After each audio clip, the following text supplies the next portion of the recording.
computer believes it is 3:06. So at this time, Ted, would you be willing to open us in of prayer? course. And then we'll start with John. Yeah. So let's pray. Thank you, God, for your presence among us. Whether we're all together, God, or separated out by space, we thank you that you're with each of us all the time. We're just so grateful for that and grateful for your love that you pour out on us. And we ask your blessing on Third Church as we continue to do ministry in your name. Continue to guide us in whatever we are feeling called to do, that it be according to you. And we ask your blessing on this capital campaign, God. Help us to be effective and efficient and good stewards of all the resources that you continue to bless us with. And bless this time together. May it be one that enriches our lives, enriches our spirits, and helps us to find ways to build your kingdom in our community. And we give you thanks for all the folks who are here, who are filled with love. And we just are so grateful to be your people and that you are our God. And we give you thanks. Amen.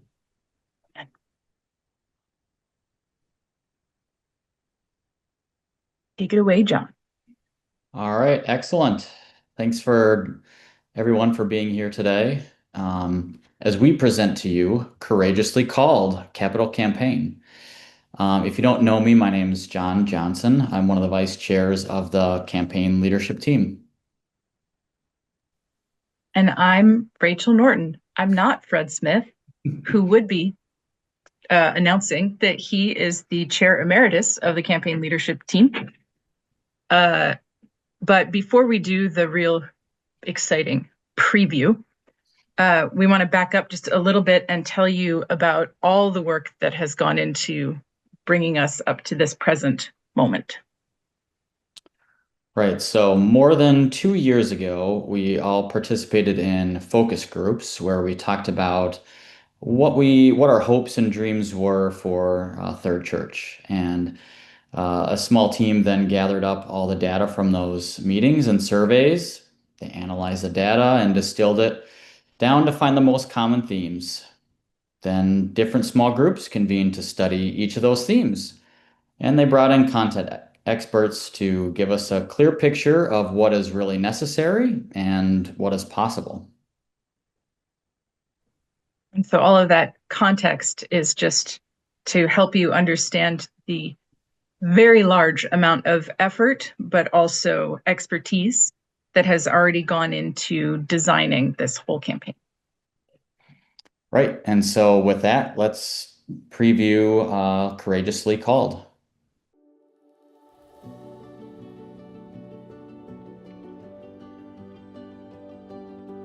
Hi, I'm Griff Vinton. And I'm Betsy Vinton. And we've been members of Third for over 23 years. Easter Sunday was the first time we'd ever come to Third, and we were just both overwhelmed by the music and the spirituality that we felt that entire service.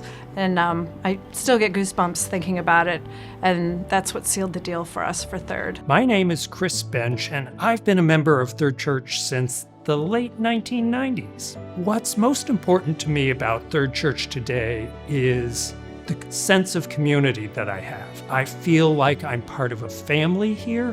I feel like I know other people, they know me. I feel like we're all committed to a common cause, and that's something that's really rare in life these days. What excites me the most about the Capital Campaign is that it involves every key facet of Third Church. This is a campaign that no other church would probably do. It's a combination of who we're uniquely called to be. We're called to be a church that reaches out in the world. We're a church that's called to care for a historic structure. And we're a church that worships. I'm Tom Gillette. I've been a member here for 20 to 25 years. I got involved with outreach because it has a number of ministries that are in the community. My greatest interest is in interacting and bringing to life Christian values and lessons that are fundamental to the church. We're addressing Third's commitment to Matthew 25. For the capital campaign, what we hope to do is focus on housing and food. A key aspect of the Outreach Capital Campaign proposal is the development of partnerships and alliances. Some of our existing partners identified new initiatives even within their organizations. For example, Family Promise of Greater Rochester has housing units that they intend to be transitional places for people. We're counting on the Capital Campaign to increase Third's capacity because we already have the will. My name is Jim Pocatello. I've been a Presbyterian since birth. The first time I set foot in the door was about 40 years ago at Third. I was married here 35 years ago, and Chris and I have been members for 27 years. We've employed Barrow Architects, a local architectural and engineering firm who specialize in rehabilitation of historical buildings, to put together condition studies of the roof, masonry, electrical and mechanical systems, utilities, and accessibility. And so together we have arrived at a common work list. First off would be 5 active and significant water leaks on campus, 3 in the education building, 1 in the chapel, and 1 in the sanctuary narthex where I am now. Also the roof, the slate tile roof over the chapel, needs to be replaced. We need to repair the masonry in the bell tower and the minor tower along East Avenue. The bathrooms on the first floor and the second floor of the parish house, they need to be renovated in order to bring them up to today's accessibility code. We have been in this building now for at least 140 years, and we hope the building will remain for another 140 years. And this is our time to keep the building in good repair. My name is Fred Smith, and I've been a member of the church for longer than I can remember. I have great confidence in our leader, Rebecca. I'm very impressed with the care and thoughtfulness of the session and the campaign. A lot of fundraising campaigns try to move forward without really doing the homework. I'm really impressed and pleased and willing to be involved because of the confidence I have in the leadership and in the work that's being done by the people who are already involved. My name is Molly Johnson.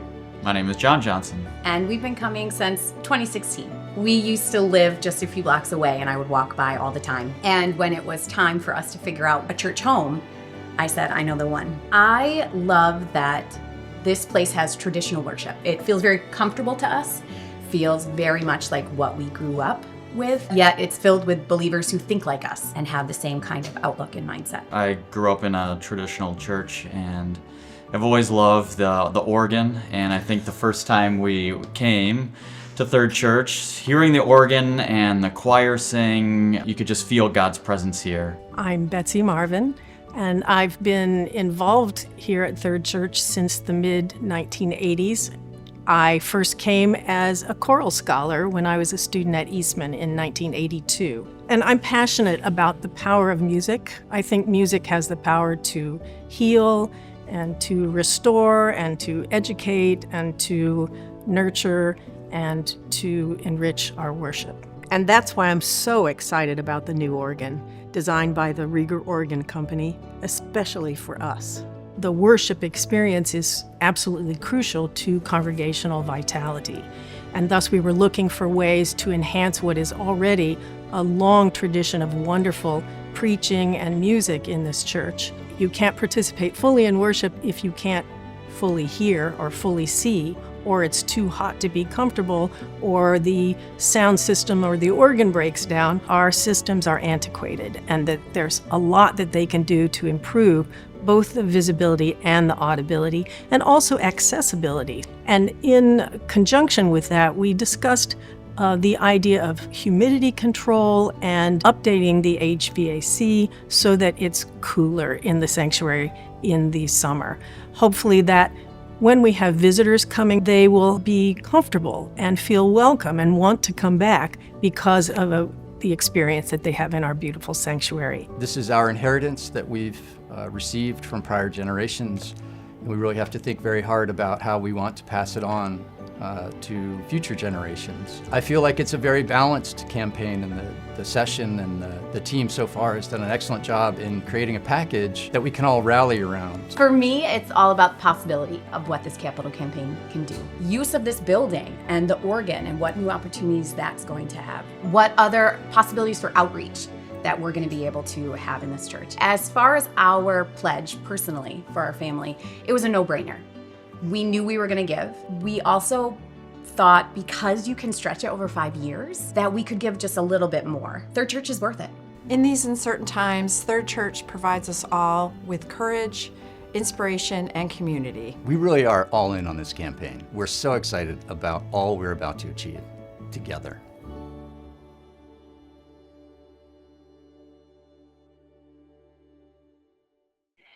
I don't know about you, but I thought that was awesome.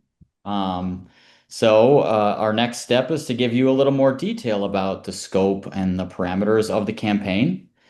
And we'll give you a snapshot of those 3 components you just saw. Then we'll turn the mic over to Tom Gillette and Jenny Hukowski to go into more detail about the outreach section of the campaign. And our next preview party will focus on worship, which will be on June 1st. And we are recording this presentation and we'll record the others. So if you can't be there, you'll be able to watch them all later on YouTube. And I'm sure as we go, you'll probably have some questions, and we'll definitely want to answer them as best we can. But we just ask that we hold your questions to the end of the presentation.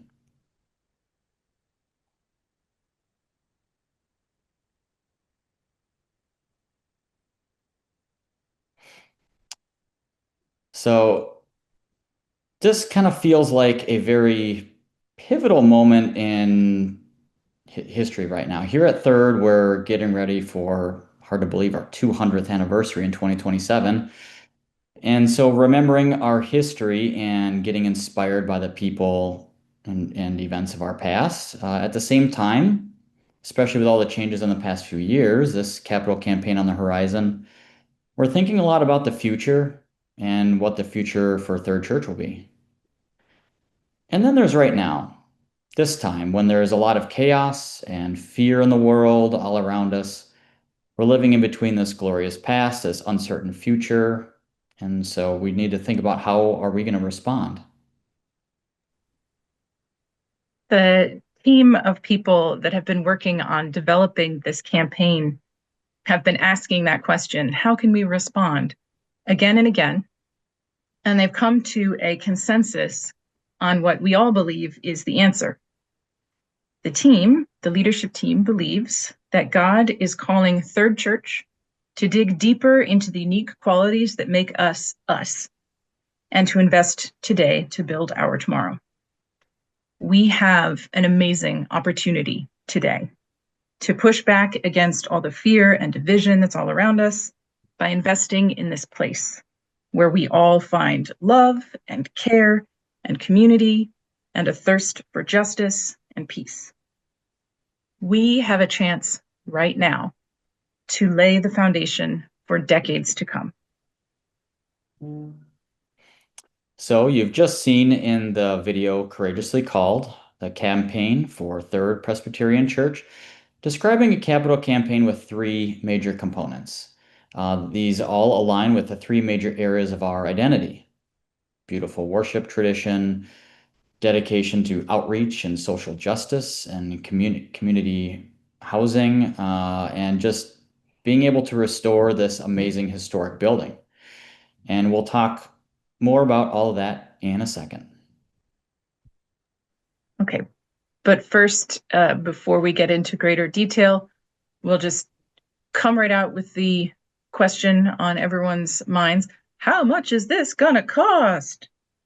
The answer is, we don't know, but the goal for the campaign is $7.2 million.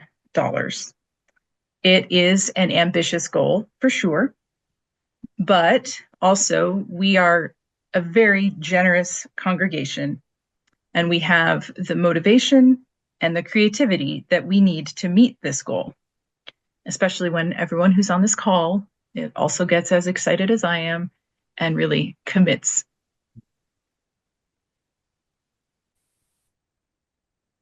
All right. So back to the three major components of the campaign. We'll quickly go over two of those three main areas and then pass the mic to Tom and Jenny. The list of projects that will enhance worship includes upgrading our audio and lighting systems. I'm sure you've noticed microphones sometimes cutting in and out. I'm going to pause you for a second by asking Mac, who's running the slideshow, to either advance one or back up one to the slide that is about worship, since that's what John is talking about. Somehow the slides and the words have gotten off. Okay, thanks. Awesome, thank you. I know I've noticed that a few times, and so hopefully this will help solve that, as well as improving some of the acoustics. Sometimes, depending on where you're sitting, can not be as ideal as we'd like. New lighting will also improve our live stream. It'll make us easier to see in the sanctuary. And of course, probably the major ticket item here is replacing our sanctuary organ. And we're going to have another gathering just like this one to go into more detail on that on June 1st. So if you'd like to hear more about that, please come to that one. Okay, and now we're on the property slide. This is good. As I'm sure you're already aware, our buildings are aging and require repair. In fact, in those focus groups that we talked about earlier, that we all did a couple of years ago, we found that maintain the building in good repair was the most frequently requested or desired goal for this campaign. The total estimated costs for the property issues that we're presenting here is $2.7 million. There's far more work that could be done, but with the 2.7 million, we want to address the most pressing, immediate needs of the building. So those are repairing existing water leaks, replacing slate roofs on the chapel and over the chancel, repairing the masonry and brickwork in the bell tower and the chimneys, and preparing the chancel for the new organ that we were just mentioning. Additional high priority activities include adding smoke detection and fire alarms and annunciators to the sanctuary and the chapel. As a side note, I was a child and here in 1989 when there was a fire in the sanctuary, and I remember it vividly. And it's kind of shocking that we still don't have smoke detectors in our sanctuary. So that's a high priority.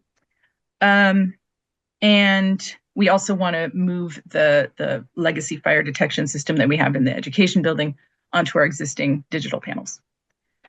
We also intend to renovate the restrooms on the first and second floors of the parish house so that they have greater accessibility for people with mobility challenges. And we also want to create an all-gender restroom so that anyone along the gender spectrum can feel welcome in our building. Okay. Our buildings, thank you for your time and consideration. And now we'll move on to the final portion of the campaign, and we'll head over to Tom and Jenny. Hi there. I'm going to go first. I'm Jenny Hutkowski. I have been on session for the past 6 years. So I've sort of watched this come from an idea to an actual plan. And it's really exciting to be finally bringing it to you. So many of you know that two of our biggest outreach ministries are hunger and housing. We do them well, and yet there is no amount of well that we could do them that would meet the actual need. The need is always growing and changing. We know from the news this week that, SNAP benefits being cut will increase a need. So we're really trying to find creative ways to continue those two ministries, and knowing that we're going to have to do that through a variety of different ways, including building on the capacity we already have and the experience we already have, but also strengthening relationships with other entities that do this work so that we can get even better at it. And at the end of the day, we're also really looking to pay attention to Matthew 25 and dismantling the root causes of both structural racism and systemic poverty. So you see me today, I'm actually in the place where it happens. I'm downstairs in the Celebration Center. And the Matthew 25 banner is behind me. And I thought it was really important to kind of get to be here. And I guess I can show you. This room is full of food and ready for tomorrow. So I'm in the place where it happens. And now I'm going to pass it off to Tom to talk about some of our housing projects. Thanks, thanks, Jenny. The list of plans for outreach is really anchored by a major project with a long-standing partner of ours, which currently has the name Family Promise of Greater Rochester. And the cost for this particular project is $500,000. And the other part of the housing effort focuses on Habitat for Humanity, which will continue to build new homes, mostly in the city. And we've allocated an additional $250,000 for Habitat and for the Hunger Ministries. Family Promise very recently purchased a building that had significant the foundation. With our financial support, and we hope with our volunteers too, these apartments will be turned into transitional housing units for families that are working towards self-sufficiency so that they can live there with case management provided by Family Promise for up to 2 years. Third Church has partnered with Habitat for Humanity for many, many years. And the most recent has started in 2009. And since then, we've been involved with the construction of about 20 houses. Greater Rochester Habitat for Humanity has been a phase 1 partner in an initiative by the city of Rochester called Buy the Block. Phase 1 of that has been completed. We may be able to participate in phase 2. Habitat, in addition to the Buy the Block effort, builds 10 to 12 houses every single year and ensures that home ownership is achievable for families who would otherwise be unlikely to secure this particular dream. So for Hunger Ministries, we've also dedicated about $250,000. Some of that will be for infrastructure, both with storing food, but also storing food that doesn't need to be refrigerated, but also that needs to be refrigerated, but also making it more accessible for people to come in and get food and be able to get it out of here. Currently they have to come downstairs. And so maybe there are ways we can work on that. Then the other thing is just keeping up with the cost of food and the increased need. I can tell you that as a member of Session and Budget and Finance for the past 6 years, I've watched our food budget just take off. It is really extraordinary how much more it costs. Some of that is because food prices have gone up. Some of it is because other food pantries have closed their doors but we're still here. And so we're trying to meet that need. So that need is just such an ever-present need that we want to make sure that we're addressing. Thanks, Tom and Jenny. So as we begin our journey of raising the funds necessary for this campaign, it is our hope again to engage in an every member campaign where we individually meet with each household. So in order to do so, we're seeking some campaign ambassadors to meet with 3 to 5 people over the course of the summer and into the fall. And we're seeking some team leaders to organize and encourage these groups of campaign ambassadors. So if that's something that you would feel open to doing or considering, please let one of us know, and we would be happy to give you the information about our upcoming training session. Ta-da! The end.